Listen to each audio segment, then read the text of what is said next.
Hey everybody, welcome back to Brown Thumb Nursery. I am Rob. I'm Deb. I'm Harley. And so we went yesterday to one of our favorite places to go, and that is Petals from the Past Nursery. Yes. And so they had a class over there. Dr. Powell, Dr. Arlie Powell did a class on fruit trees, and man, and Deb and I went to this class last year, and she asked me, you think we really need to go again? Because we already went last year. And I'm like, yeah, because last year's class basically was, he opened it up with anybody have a question, and the whole class went through with answering questions. And so I told her, I said, it's going to be totally different because his knowledge is just so vast. He is like an encyclopedia volumes of encyclopedias. Yeah. And so anyhow, so we went, and because it was going to be a rainy day, we thought that was the perfect time to get away from the farm, go over there and learn some things. And so anyhow, I asked him if I could record. I asked him if he minded if I showed some clips of that. And so he said, yeah, we love working with YouTubers, and of course we know that, of course. But, that's where our YouTube meet and greets are at. Right, so you'll want to go and see us there at the meet and greet, and go check out Petals from the Past. But so today's video, what I was just a little clip I was wanting to show is where he showed how to do budding. Now I've heard really cool. Yeah, so as far as like grafting and budding, now I've heard it called bud grafting, but he calls it budding. So it's just budding, we're going to call it. So there's a difference between grafting onto a rootstock or budding onto a rootstock. And what he's about to show you is the budding process, which is what they use more often than the grafting. You can get so many more buds out of your scion material than you can by grafting. So it's a good conservation way to do the propagation of your fruit trees. So anyhow, here's that clip. So hopefully you'll enjoy Dr. Powell. You see this right here? I'm gonna hold that for you. All right, here we go. That's the best budwood in the country. Look at that. Those buds are fantastic. I cut this wood and we put it in our cooler. That way, as we bud, we know exactly what's going on that plant. And when I say it's a Fuji, it's a Fuji. Because we control the bud source. And if we see anything wrong with a tree, we don't take budwood off of bad trees. So it makes a world of difference. And this one right here, I could bud 20 plants off that one shoot. What does that mean? Are you grafting them on? Is that what you use it to graft onto another piece of wood to make a tree? Is that what you mean by putting it in the freezer and watching it? Yeah, let me show you. I'll hold this up real high so you can see what I'm doing. This is my bud, and what we'll use is a hang bud, also called a chip bud. And I simply come in here like this, and I'm going to go below the bud about a ½ inch, and I'm going to cut into it, and I'm going to put it down here so I don't cut my finger. Then I'm going to go up above it. Once you cut it, I go up above it like that. Now, once I do that, I'll simply bring my knife over like that, and that's my bud right there. Okay, then What is this? yeah, then this is my rootstock. Okay, hold that for me. Thank you.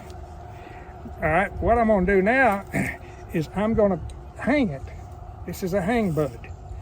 I simply go up here, and people say, well, have you got to put it right where there's another bud? No, you don't have to do that. Just put it wherever you want.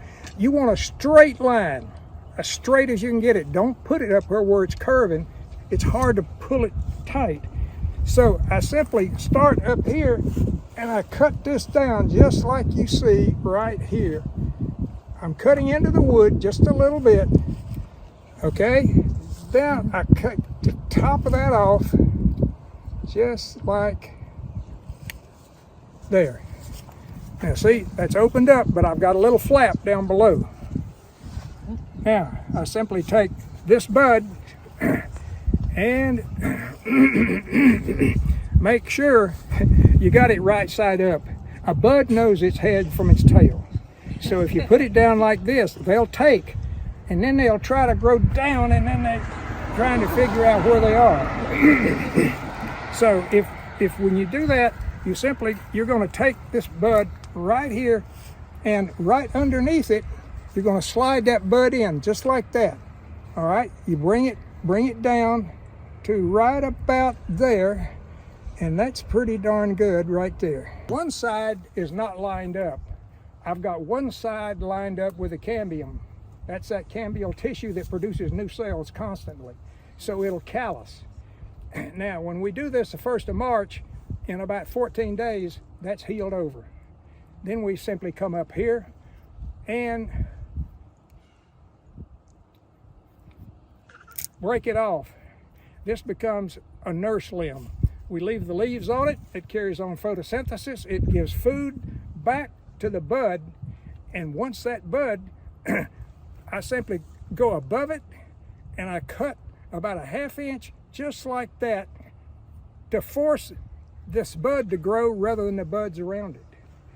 Once that bud starts growing and it gets up about this high, then we can go ahead and cut this off. Then we'll come right back in where the bud is after I've got a shoot up here about this tall, and I simply cut it off. And that has to be, so that piece that, like you pretend like that was a trunk, a piece with roots on it. That's right. Yeah. That's right. Now, I've kept this as a nurse limb. Now, this bud is now reached to this point. All right. I simply come in here. I can take this and I can go around it. I did it with my knife, but I can do the same thing, just like that. Go around, and I'm severing it. And then once that gets up, the bud gets to about this height, I simply come in here, and I always leave a little, it's at a slant, but I always leave tissue so that the rainwater runs off of it. And I leave the high side where the bud is. Everybody see? And now you don't have to tape that. You just stick it in there and you don't have to tape it. No, I do. I tape it. You tape it, okay. I use buddy tape. Yes, okay. Buddy tape will cost you $35 a roll. You can get it online anywhere. It's the Japanese are pretty smart people, and they've developed they've developed a wrap that's just better than anything. I've used rubber bands. I've used pieces of cloth that people poured beeswax on. There used to be buddy tape right now. If you're going to bud, my goodness, it's so easy. It's laughable. But now take on apple. If we do this, we can get about an 80 to 90% take. That's pretty darn good. If you do it on citrus, you get about a 50 to 70% take. Then you go back and you rebud that same tree with the same material. Anybody got a question?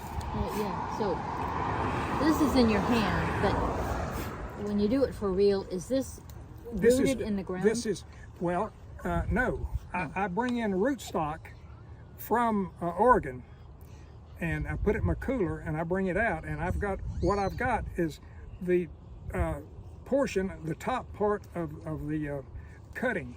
Remember I said that they produce them on stool beds. Stool bed is where you cut the top of the apple tree off. It produces a whole bunch of new shoots at the base, and you put soil and other material around it, and they root.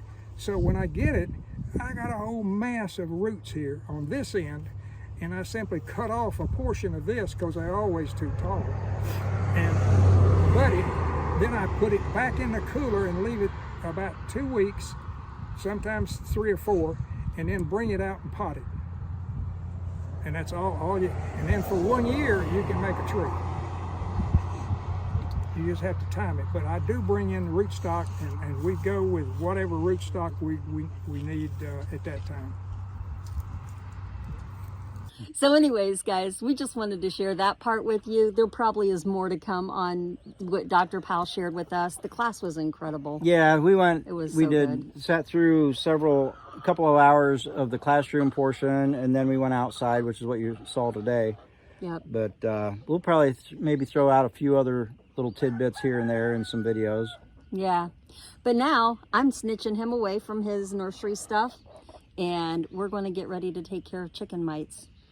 Yeah. So I've called in reinforcements. There might be more coming, but we've got all of these birds to take care of. About 80 of them or something like Yeah, that. something like that. So anyways, yep, they're back there. They're ready to go.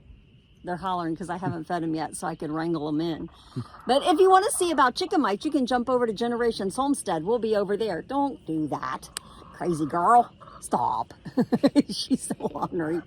Anyways, we're going to go and get ready to take care of the chicken mites. But thanks for joining us, and hopefully you learned something from Dr. Powell, because we know we sure did. Oh yeah, he's amazing. Oh yeah, so make sure you go. I'm going to put a link in the description for their YouTube channel, because they have their own YouTube channel, and they're actually going to totally revamp all of their videos and go through and add all new videos and stuff and get everything updated, and their website. So I'll leave a link to both of those, so check them out. It'll be worth it. You'll learn so much.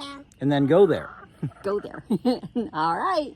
All right. Well, bye. Bye. God bless. Bye. God all. bless.